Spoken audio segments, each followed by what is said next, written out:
Hello dear students, laws of motion है ना। Inextensible string की मैं बात कर रहा था, आपको मासलेस स्ट्रिंग की बात कर रहा था। कंसेप्ट बता दिए थे कि थ्रू आउट द स्ट्रिंग आपका जो है वो टेंशन कांस्टेंट रहना है ना।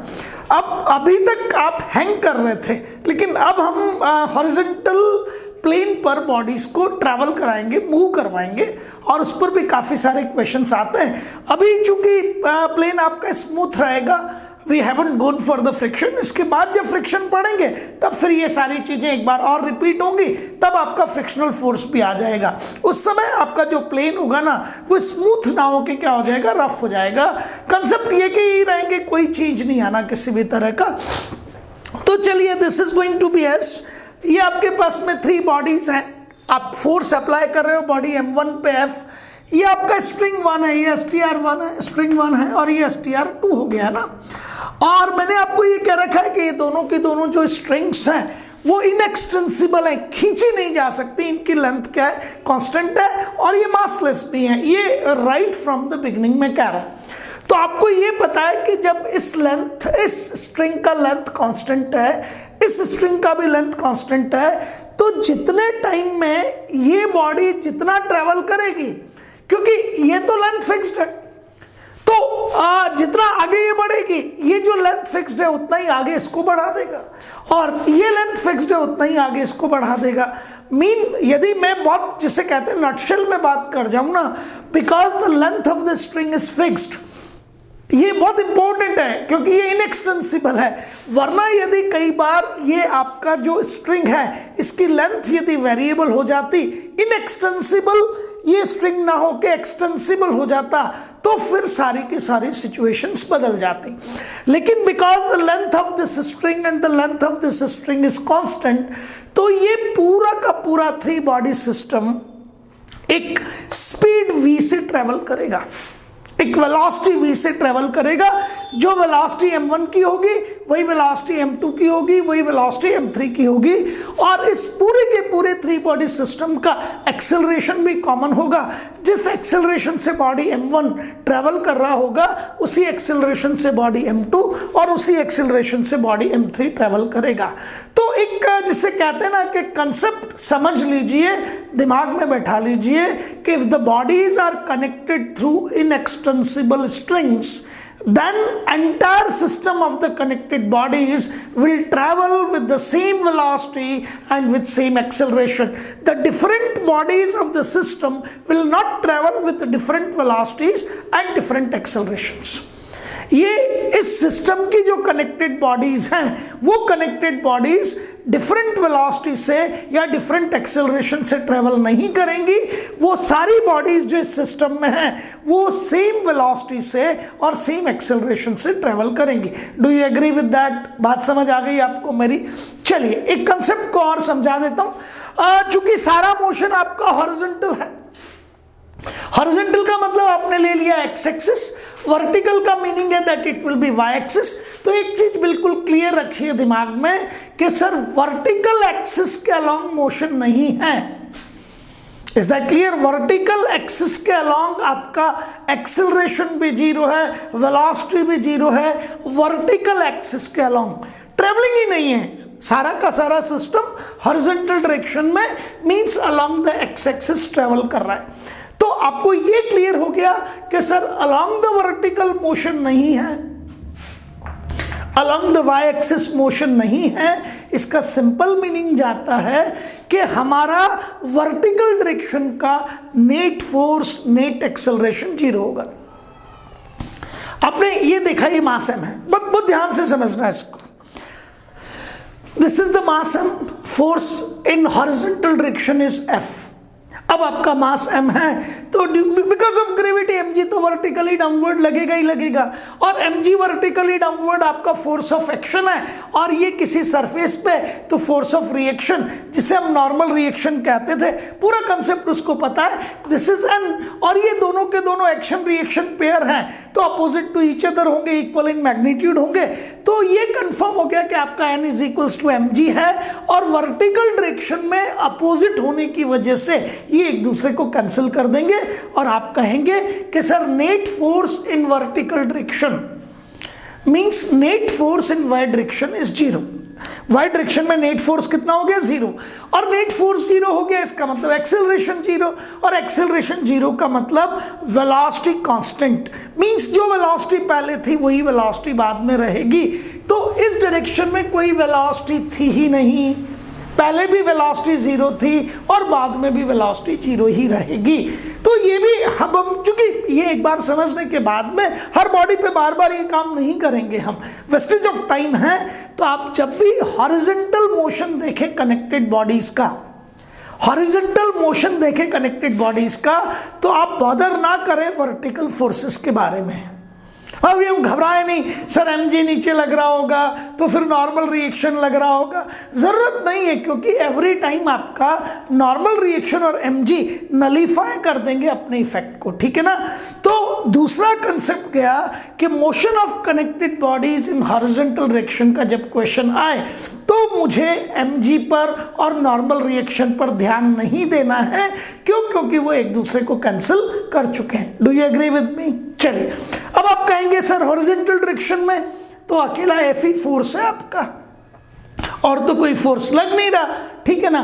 तो आप उठा के जो नेट फोर्स है x direction means horizontal direction में नेट फोर्स जीरो नहीं होगा, और नेट फोर्स जीरो नहीं होगा तो हम उठा के force is equals to mass into acceleration का फार्मूला अप्लाई कर लेंगे और जो भी कैलकुलेशंस करनी होगी वो कर लेंगे। तो मेरे ख्याल से ये सब चीजें क्लियर हो गई आपको। मैंने राइट फ्रॉम द बिगनिंग एक चीज कही थी कि हम बहुत जल्दी फ्री बॉडी डायग्राम बना लिया करेंगे। तो पहले तो आप मुझे ये बताइए कि दो बड़ी चीजें आपने सीखी related to motion of connected bodies in horizontal directions, and the bodies are connected through massless inextensible strings। पहली चीज तो ये सीखी कि सिस्टम में जितने भी मासेस हैं उन सब मासेस का और सिस्टम का एक्सेलरेशन कॉमन होगा, उन सब मासेस का और सिस्टम का वेलोसिटी भी कॉमन होगा। They will travel with common velocity, they will travel with common acceleration, पहली चीज। दूसरी चीज, वर्टिकल डायरेक्शन के फोर्सेस आपको डिस्टर्ब नहीं करेंगे because of the fact that they are nullifying each other. क्यों? क्योंकि वो एक दूसरे को नलीफाई कर रहे हैं, ठीक है। तो मैं यहां तक की चीजों को रब कर देता हूं ताकि मेरे लिए जो है काम करना आसान हो जाए। बट ये चीज सीखने के बाद में डियर स्टूडेंट्स, अब आप इस सब्जेक्ट पर बहुत इजीली, जिसे कहते हैं, एंजॉय करते हुए आगे बढ़ जाएंगे। और ये चीज आपको बहुत ध्यान रखनी है, ये बहुत डिस्टर्ब करती है स्टूडेंट्स को। जब भी कोई आपसे काउंटर क्वेश्चन कर लेता है ना तो हम घबरा जाते हैं, ठीक है ना। अब नहीं घबराना है आपको बिल्कुल भी। टेंशन का कंसेप्ट मैं बहुत जल्दी रिवाइज करवा देता हूँ आपको। Away from the point of joining and along the length of the string, away from the point of joining and along the length of the string। आ गई आपको मेरी बात समझ में? तो चलिए यहाँ पर आप अपने सारे ऑब्जेक्ट्स को चेक कीजिए और उसमें सबसे पहले मास m1 को देखिए। ये रहा, टिक कर रहा हूँ। मास m1 पे हॉरिजॉन्टल राइट डायरेक्शन में फोर्स F, बिल्कुल ठीक है। यहाँ शो कर रहा हूँ इस जगह पे, सर ये स्ट्रिंग है, इस स्ट्रिंग का टेंशन ये T1 क्योंकि नंबर 1 है, और इस स्ट्रिंग में टेंशन ले लीजिए T2 क्योंकि ये नंबर 2 है। Along the length of the string tension लगना है और away from the point of joining. Mass m1 पे ये रहा पॉइंट ऑफ ज्वाइनिंग, तो पॉइंट ऑफ ज्वाइनिंग से अवे ये डायरेक्शन आएगी T1। मास m2 की बात करेंगे, ये रहा पॉइंट ऑफ ज्वाइनिंग, इससे अवे अलोंग द लेंथ ये डायरेक्शन आएगी। यहां देखेंगे पॉइंट ऑफ ज्वाइनिंग से अवे ये डायरेक्शन आएगी, पॉइंट ऑफ ज्वाइनिंग से अवे ये डायरेक्शन आएगी, है ना, अलोंग द लेंथ। हाँ, बहुत बढ़िया, बहुत बढ़िया। Along the length and away from the point of joining. चलिए m1 को देखिए, सर F और T1। m2 को देखिए, ये T1, ये रहा T1 और ये रहा T2, T1 एंड T2। और लास्ट में देखिए एक ही फोर्स है एंड दिस इज T2। इस पूरी स्ट्रिंग में टेंशन T2, इस पूरी स्ट्रिंग में टेंशन T1। तो फ्री बॉडी डायग्राम m1 का भी क्लियर, m2 का भी क्लियर, m3 का भी क्लियर। लिख देते हैं सब चीजों को और यहां आप शुरू कीजिए दैट दिस इज T2, अब इस पे फोर्स कितना, अच्छा बहुत बढ़िया यार, वर्टिकल डायरेक्शन की चिंता नहीं है, शाबाश। अच्छा पूरा का पूरा जो सिस्टम है उसका एक्सेलरेशन ले लीजिए, कौन सा, ए, और राइट डायरेक्शन में क्यों लिया, अरे यार फोर्स की डायरेक्शन में लगेगा ना, फाइनली एक्सेलरेशन किधर होगा, in the direction of force, horizontal right आपका फोर्स है तो एक्सेलरेशन की डायरेक्शन भी हॉरिजॉन्टल राइट होगी, ठीक है, ये एक्सेलरेशन ए। तो चलिए इस पे काम कर लेते हैं। इसका एक्सेलरेशन ए इस डायरेक्शन में ये लीजिए, इसका एक्सेलरेशन ए बी इस डायरेक्शन में ये लीजिए, इसका एक्सेलरेशन ए बी इस डायरेक्शन में ये लीजिए, शाबाश। एफ और T1 अपोजिट है, इस डायरेक्शन में बॉडी ट्रेवल कर रहा है हॉरिजॉन्टली राइट यूं, तो F should be greater than T1, तो मैं यहां लिखूंगा F minus T1 net force, इस पे net force is F minus T1, ये नेट फोर्स है, is equals to mass into acceleration. यहां नेट फोर्स इधर जा रहा है, अरे भाई M1 पे क्या लग रहा था, F और T1, जब तक F विनर नहीं होगा T1 के कंपैरिजन में तब तक इस डायरेक्शन में मोशन होगा नहीं, इस डायरेक्शन में मोशन है, इसका मतलब है T1 T2 से ज्यादा है, ग्रेटर है, विनर है, तो यहां नेट फोर्स कितना लगेगा, T1 minus T2, net force is equals to mass into acceleration, net force T1 minus T2, T1 winner है T2 लूजर है क्योंकि राइट डायरेक्शन में जा रहे हैं, F1 विनर है T1 लूजर है क्योंकि राइट डायरेक्शन में जा रहे हैं, तो net force F minus T1, net force T1 minus T2। यहां पर कोई अपोज ही नहीं कर रहा, तो आप कहेंगे सर नेट फोर्स कितना होगा, इसी एक ही कलर से कर देते हैं, net force will be T2 is equals to mass into acceleration, ये तीनों चीजें आपको यहां दिखाई देंगी, T2 is equals to M3 into A, equation 1, T1 minus T2 is equals to M2A, equation 2, and F minus T1 is equals to M1A, equation 3। आप तीनों equation square कर दीजिए, करना है ये, अब आप अपने आप हो जाएगा आपसे, तो जब ऐड करोगे तो देखो T1 से T2 कैंसिल हो जाएगा और T1 से T1 कैंसिल हो जाएगा, ऐड करो इनको यूं करके, ये T2 और ये T1, so F is equals to M3A plus M2A plus M1A, T2 से T2 कैंसिल, T1 से T1 कैंसिल, लेफ्ट साइड में सिर्फ F बचेगा, M3A plus M2A plus M1A, A common आ गया, M1 plus M2 plus M3, तो आप मुझे जवाब दोगे कि सर इस पूरे सिस्टम का acceleration A will be equals to simply F divided by M1 plus M2 plus M3, agreed, और ये आपकी इक्वेशन नंबर 4। अभी मैं इसका शॉर्ट ट्रिक भी बताऊंगा आपको, लेकिन ये कंफर्म हो गया है ना, क्लियर हो गया। अब कोई मुझे कहता है sir I am interested to find T1 या I am interested to find T2, तो पहले T2 निकाल लो यार, ये रहा T2 is equals to M3A, ये रहा T2 is equals to M3A, और M3 की जगह M3 और A की जगह हो जाएगा F upon M1 plus M2 plus M3, agreed, और आपके पास T2 का वैल्यू आ जाएगा, ध्यान से देख लीजिए सब के सब लोग, T2 will be equals to M3F divided by M1 plus M2 plus M3।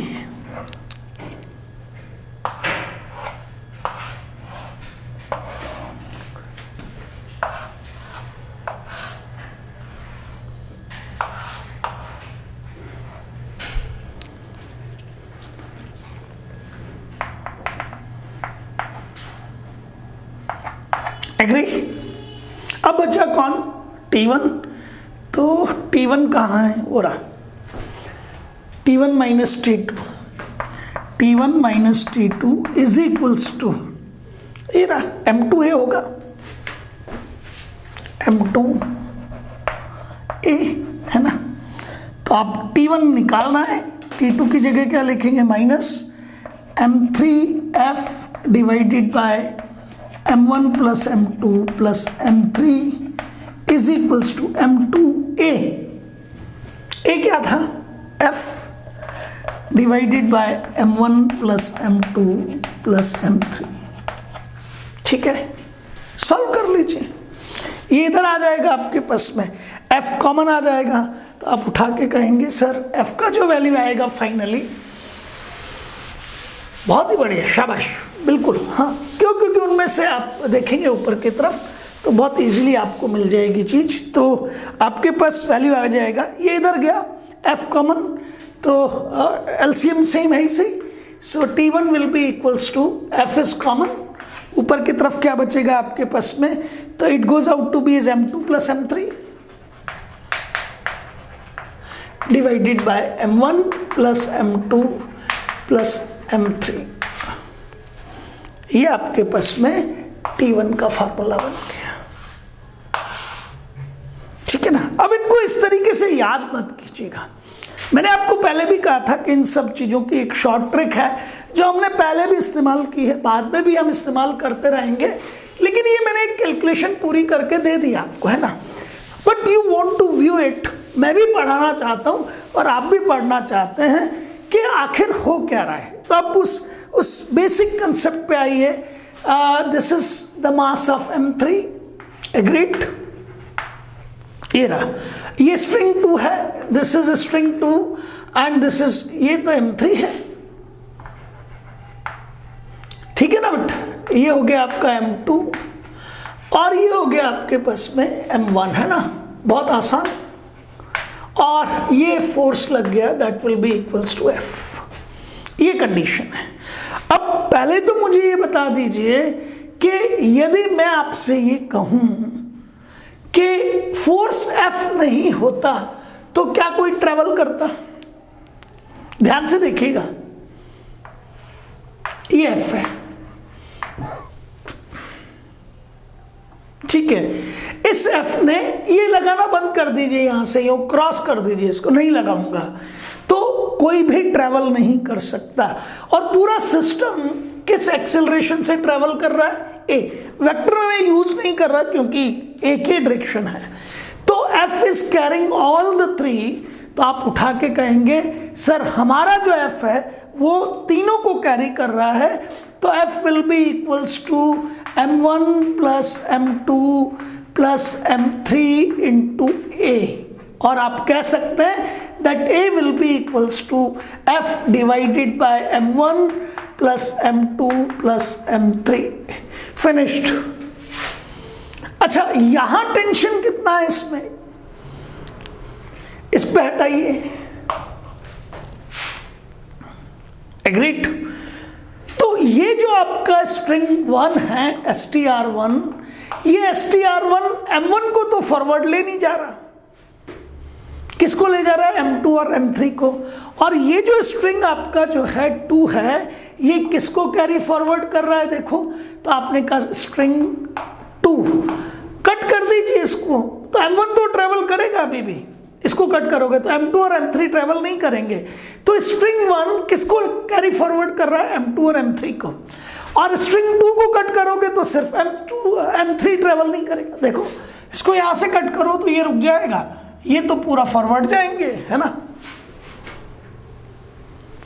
ये कट करोगे तो ये दोनों रुक जाएंगे, ये फॉरवर्ड जाएंगे।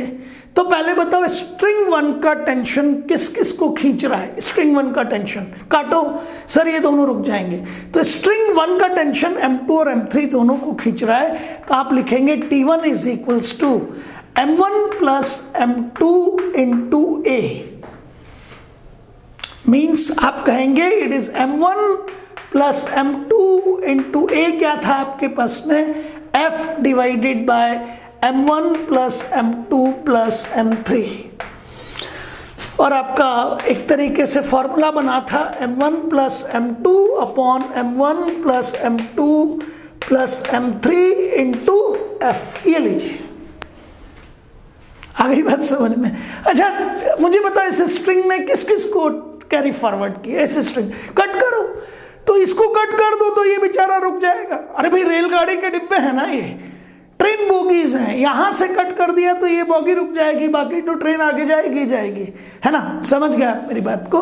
तो T2 कैरी फॉरवर्ड किसको कर रहा है, M3 को, तो आप लिखेंगे that T2 is equals to M3 mass into acceleration, force is equals to mass into acceleration, force is equals to mass into acceleration, tension force ही तो है, अब m3 और a की जगह क्या लिखेंगे, it is f divided by m1 plus m2 plus m3। Do you agree with that? तो आपके पास T2 का वैल्यू आ जाएगा, T2 will be equals to m3f divided by m1 plus m2 plus m3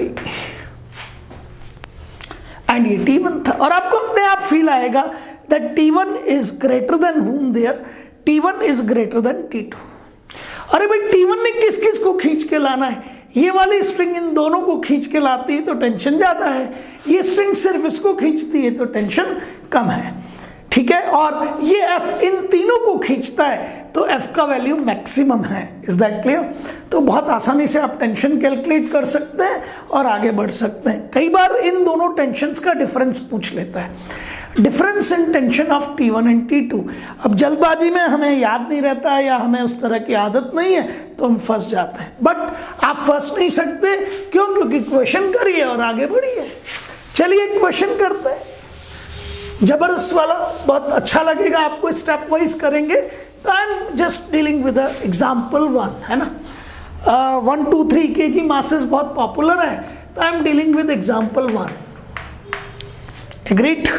example 1 में आपने कहा sir this is going out to be as a mass of 3 kg and this is going out to be as the mass of 1 kg। ठीक है, ये string है, smooth horizontal है सब कुछ, nothing is there like rough, कोई friction नहीं। और यहां पे आपने उठा के कहा sir I am interested to go for a force of 10 newton. Agreed? ये क्वेश्चन है आपके पास में। अब आपसे ये पूछा जाता है कि आपका इस स्ट्रिंग में टेंशन कितना है, T। पहली चीज आपसे पूछ लेगा टेंशन इन स्ट्रिंग,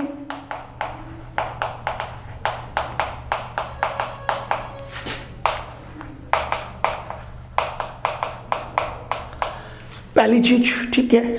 और दूसरी चीज पूछ सकता है एक्सेलरेशन ऑफ मास 3 kg और 1 kg और system, acceleration of masses oblique system. ये अभी पहला वर्जन है, इजियर वर्जन है ये, ठीक है ना। चलिए सॉल्यूशन पे काम करते हैं और सबसे पहले मैं ट्रेडिशनल अप्रोच लेता हूं, बिकॉज बिगिन कर रहे हैं, बस जल्दबाजी कभी नहीं करनी चाहिए, ठीक है ना, ध्यान रखिएगा सबके सब। तो एज यूजुअल स्टूडेंट काम करता है, sir tension in the string will be let T, एक ही है। 1 kg को देखें यहाँ पे, ये 1 kg है, थोड़ा जिसे कहते हैं कि हम हमारी स्पीड को मेंटेन करने की कोशिश करेंगे। ये 10 न्यूटन है और चूंकि ये एक ही फोर्स है हमारे पास में, तो हम ले लेते हैं late the acceleration in this direction is A, entire system का। हाँ बिल्कुल ठीक कह रहे हैं sir, motion of the connected bodies है और हमारी ये जो स्ट्रिंग है, ये स्ट्रिंग्स हैं, ये इनएक्सटेंसिबल मासलेस स्ट्रिंग्स हैं, तो हमारा पूरा का पूरा सिस्टम एक कॉमन एक्सेलरेशन, कॉमन वेलोसिटी से ट्रेवल करेगा। पॉइंट ऑफ ज्वाइनिंग से अवे टेंशन लगा दीजिए, पॉइंट ऑफ ज्वाइनिंग से अवे अलोंग द लेंथ, तो ये टेंशन T हो गया। 3 kg को देख लीजिए, पॉइंट ऑफ ज्वाइनिंग से अवे टेंशन लगा दीजिए, ये आपके पास 3 kg हो गया, ये लीजिए, and this is going to be this one there, it is T। Agreed? बस काम ही नहीं है कुछ भी। वर्टिकल डायरेक्शन में चेक नहीं करेंगे, क्यों? क्योंकि ये नॉर्मल रिएक्शन इस mg को बैलेंस कर देगा, यहाँ का mg को ये नॉर्मल रिएक्शन बैलेंस कर दे। Very good. अब एक्सेलरेशन कितना A, ये लीजिए, यहाँ भी एक्सेलरेशन कितना A। वेरी गुड, बहुत बढ़िया कर रहे हैं। तो आप मुझे क्या जवाब देंगे सर? यहाँ चेक कर लीजिए, पहले अभी करवा देते हैं। तो force is equals to mass into acceleration A। So आप कह सकते हैं sir T is equals to 3A। अच्छा, यहां क्या कहेंगे सर? ये डायरेक्शन ऑफ एक्सेलरेशन है, तो ये फोर्स, इस डायरेक्शन का फोर्स विनर, ये loser.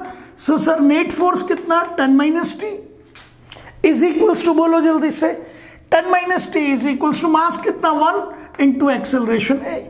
Force, net force is equals to mass into acceleration. Net force कितना, दोनों just opposite to each other है। 10 minus T is equals to 1 into A. तो आपने कहा ठीक है sir 10 minus T is equals to A, agreed. और T कितना था, 3a, ये 2 लिख दीजिए। टी कितना है, 3a।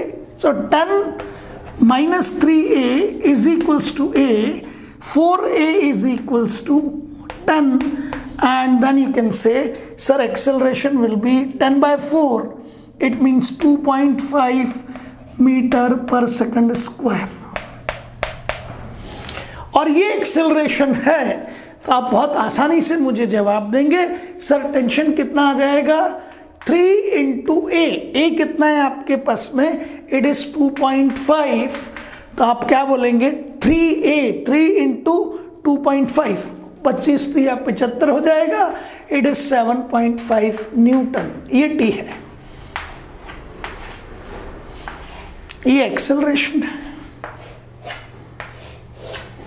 Acceleration of this body, ये भी कितना है 2.5, ये भी 2.5, पूरे सिस्टम का एक्सेलरेशन 2.5।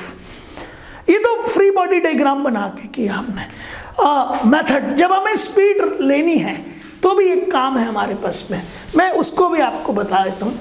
सबसे पहले मुझे बताइए इस पूरे के पूरे फिगर को देख के कि यदि ये 10 न्यूटन नहीं होता तो क्या कोई कहीं से हिल सकता था।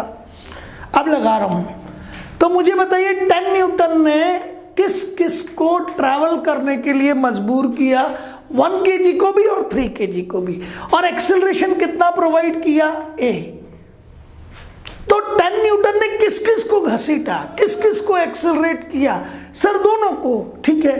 तो force is equals to mass, 3 + 1, इसी ने घसीटा 10 न्यूटन नहीं। Force is equals to mass, दोनों को घसीटा 3 और 1 है ना, 3 + 1। एक्सेलरेशन कितना a, तो आप लिखोगे 10 इज इक्वल्स टू 4a, और a इमीजिएटली आ जाता है आपका 10 by 4, that will be 2.5 metre per second square. अच्छा, इस स्ट्रिंग में टेंशन कितना लिया आपने, T। इस स्ट्रिंग को कट करके देखो, क्या आपका 3 kg कट करते ही, डेफिनेट बात है सिस्टम से अलग। 10 न्यूटन आपने इस स्ट्रिंग को कट कर दिया तो 10 न्यूटन 1 kg को घसीट के ले जाएगा और कुछ नहीं होगा। ये बॉगी ट्रेन की यहीं पड़ी रहेगी, ये मास यहीं रुका रहेगा। क्यों, क्योंकि जब तक ये स्ट्रिंग है तब तक 10 न्यूटन इसको घसीटने के लिए तैयार है। यदि ये स्ट्रिंग कट कर दी आपने तो 10 न्यूटन इस 3 kg को नहीं घसीटेगा। आ गई बात समझ में। तो इस 3 kg को घसीट कौन रहा है, ट्रैवल कौन करवा रहा है, T, है ना, पक्का। तो लिख दीजिए T is equals to, force is equals to mass into ये जो टेंशन है ये इसे घसीट रहा है, ठीक है ना। T is equals to mass into acceleration, 3 into 2.5, it is 7.5 newton. This will be your answer, agreed. अब ध्यान से सुनना, अब हम इसी में थोड़ा सा लेवल 1 लेकर, ये तो था लेवल 0, अभी जो हमने काम किया ये लेवल 0 था। अब प्रॉब्लम ये है कि जैसे ही इसे लेवल 0 लिखा जाता है, नालायक जो बच्चे होते हैं ना, वो सोचते हैं ये बहुत छोटी सी चीज है और समझते नहीं है तो बर्बाद हो जाते हैं। यूजुअली जितने भी बच्चे डॉक्टर नहीं बन पाते वो इस प्रॉब्लम की वजह से, ठीक है। लेवल को तो वो बातें करते रहते हैं बस इधर उधर की। लेवल 1, अब मैं यदि कहूं that what should be the minimum breaking tension, TB minimum in this string, ताकि ये एक साथ चले। अब मुझे बताओ टेंशन कितना है, 7.5 न्यूटन। तो यदि आपके पास में breaking tension lesser than 7.5 newton है, ठीक है, सपोज मैंने टीबी की वैल्यू ली 5 न्यूटन, इसका मतलब ये वाला जो स्ट्रिंग है वो 5 न्यूटन टेंशन क्रिएट होने पर, टीबी कितना है 5 न्यूटन, तो 5 न्यूटन तक की तो टेंशन ये स्ट्रिंग बियर कर लेगी। बोलो क्या लिया मैंने, जल्दी से बताओ। टीबी 5 न्यूटन, ब्रेकिंग टेंशन कितना 5 न्यूटन। तो आप समझ गए ना कि ये 3 kg कितना, ये 3 kg 5 न्यूटन का टेंशन तो बियर कर सकता है, इससे कम का टेंशन बियर कर सकता है।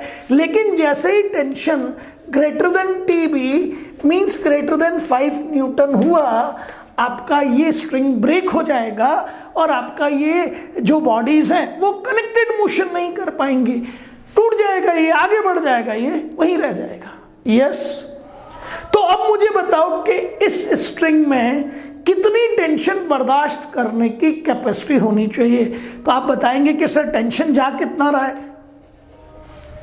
तो यदि इसका टीबी आपने इसका ब्रेकिंग टेंशन 7.5 न्यूटन रखा, तब तक तो ये नहीं टूटेगा, इससे ज्यादा पे तो टूटेगा ही नहीं। लेकिन ब्रेकिंग टेंशन 7.5 न्यूटन से कम कर दिया, जैसे ब्रेकिंग टेंशन आपने 7 न्यूटन ले लिया, तो ये स्ट्रिंग कहेगी कि हम कितना बर्दाश्त कर सकते हैं, 7 न्यूटन मैक्सिमम। और आपने टेंशन कितनी लगा दी, तो आपने टेंशन लगा दी 7.5 न्यूटन। बर्दाश्त कितना कर सकता है, 7 न्यूटन, तो बेचारा टूटेगा ही टूटेगा ना। बात समझ आ गई आपको। तो अब इस क्वेश्चन का जब लेवल लिफ्ट अप हुआ, तब आपने मुझे जवाब दिया कि सर इस स्ट्रिंग की कैपेबिलिटी या टेंशन बियरिंग कैपेसिटी मिनिमम कितनी होनी चाहिए, 7.5 न्यूटन होनी चाहिए मिनिमम, या फिर इससे ज्यादा हो तो बहुत ही अच्छा है। आ गई आपको मेरी बात समझ में सबको। तो motion of the connected bodies में इसी तरह का आपको काम करना है, और आपको ये ध्यान होना चाहिए कि सबसे ज्यादा टेंशन कहाँ होगा, उसका पता करने के लिए आप कुछ मत करिए, आप देखिए कौन किसको घसीट रहा है बस। तो उसके लिए मैं एक और एग्जाम्पल ले लेता हूँ, है ना। आपको एक एग्जाम्पल लेके बताता हूँ कि भाई हमें पता करना है कि किस तरीके से टेंशन का डिस्ट्रीब्यूशन होता है। तो this is a beautiful example number 2। खतरनाक है थोड़ा सा। मैंने आपसे कहा that this is 90 kg, heavy mass है, and this is going out to be S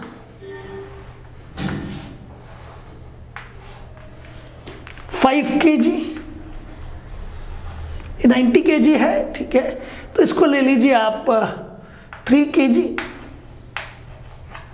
या इसको 7 kg ले लीजिए, कोई प्रॉब्लम नहीं है। And this goes out to be as 3 kg।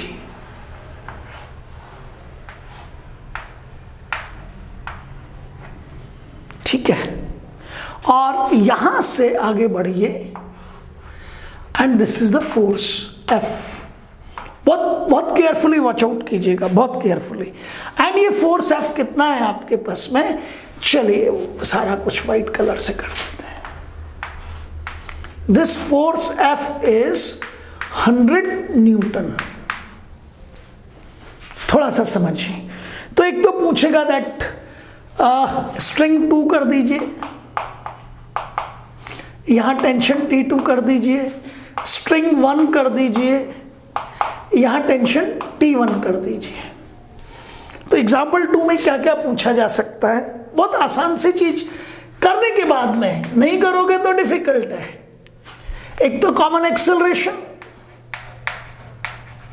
ये लीजिए कॉमन एक्सेलरेशन, एक को पूछेगा आपसे ना, एग्रीड, एक ही तरीका है सबका। और फिर क्या पूछेगा, टेंशंस,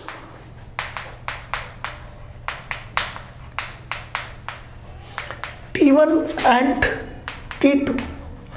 अब क्या होता है कि ये तो आप अभी सॉल्व कर रहे हो, जब हम ऐसे हमारे क्वेश्चन पेपर में देखते हैं नीट के, ठीक है ना, तब हमें यहाँ 4 ऑप्शंस नजर आते हैं, और आप इतने ब्रिलियंट हैं सब के सब कि कुछ समय बाद पता कर लोगे कि सर ये आंसर नहीं है, यही वाला है, विदाउट मूविंग योर पेन। अब एक बच्चा, ये मैंने यहाँ सॉल्यूशन लिखा, और ये सॉल्यूशन आपका जो है, I am going for the smart solution.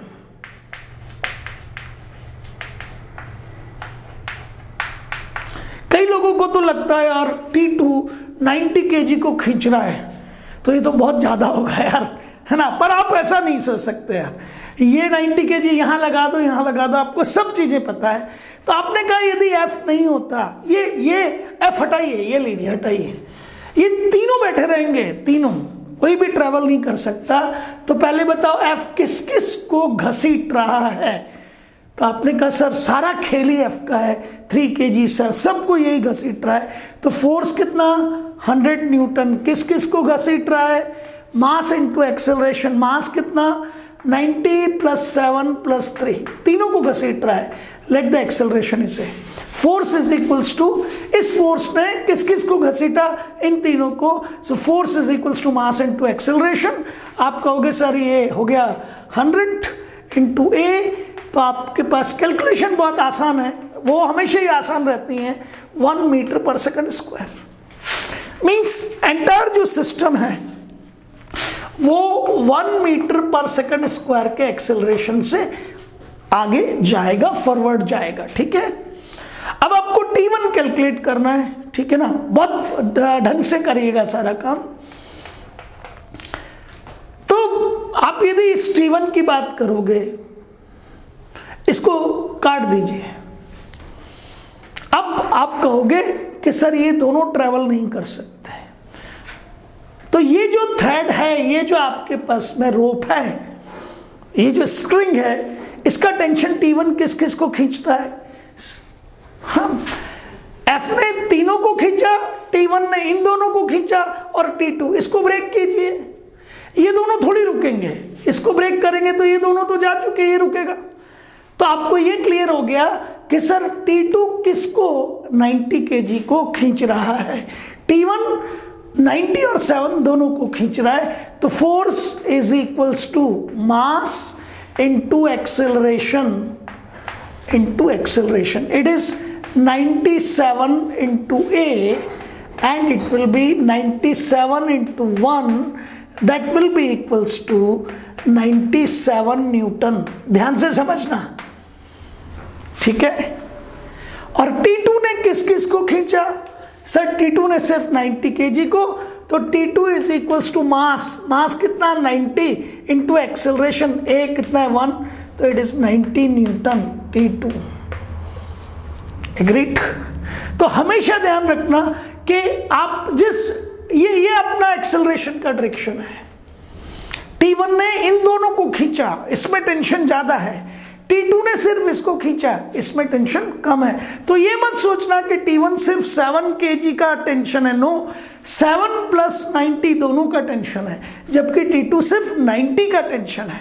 इसलिए डेफिनेट बात है, कई बार एक छोटा सा क्वेश्चन हो जाता है कि आपको सिर्फ ये बताना है that choose the correct option. ये कुछ नहीं कहा उसने, choose the correct option. T1 is equals to T2, T1 lesser than T2, T1 greater than T2, and none of the above. तो कुछ करना थोड़ी है स्टूडेंट को, सीधा कहेगा सर ये वाला टेंशन, बिकॉज हम इस डायरेक्शन में जा रहे हैं, तो T1 तो 90 और 7 दोनों को घसीट रहा है, तो इस फोर्स की वैल्यू ज्यादा होगी। T2 90 को घसीट रहा है, इसलिए इस फोर्स की वैल्यू कम होगी, तो T2 will be lesser than T1, and आप मुझे कहेंगे कि the third option is the correct one. कोई कैलकुलेशन नहीं, बस इसी तरह से क्वेश्चंस को करते रहिए, आगे बढ़ते रहिए। Thank you.